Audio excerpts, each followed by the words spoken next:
সূর্যের বিদেশ যাওয়া আটকে নিজের মেয়ের প্রাণ ভিক্ষা চাইল দীপা। হ্যাঁ বন্ধুরা, আমরা এমনটি দেখতে পাবো অনুরাগের ছ ধারাবাহিকের আগামী পর্বগুলোতে। বিস্তারিত জানতে ভিডিওতে লাইক দিয়ে দেখতে থাকুন। নিজের প্রাণের সাথে এবার অনেক বড় লড়াই করল রূপা এবং মিশকাকে কঠিনতম শাস্তি দিল।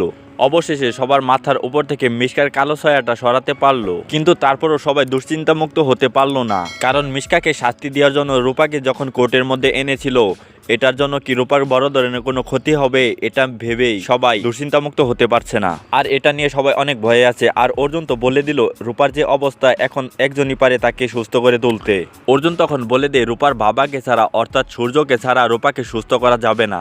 আর এইদিকে সূর্য তো সিদ্ধান্ত নিয়ে ফেলেছে সে এই দেশে থাকবে না, সে বিদেশ চলে যাবে। কারণ সূর্য মনে মনে ভাবে আমার জন্য এসব হয়েছে, আজ যদি আমি এসব না করতাম তাহলে আজ রূপার এই অবস্থা হতো না। সূর্য ভাবে আমি যদি ওদের কাছে থাকি তাহলে ওদের অনেক ক্ষতি হবে, আমি চাই না ওদের ক্ষতি হোক। সূর্য তখন এসব বলে এক পলক রূপাকে দেখে সেখান থেকে চলে যায়। আর অন্যদিকে যখন রূপার অবস্থা একটু খারাপ হয়, অর্জুন তখন বলে সূর্যকে এখন দরকার। রূপা তখন বলে যে আমার বাবাকে লাগবে।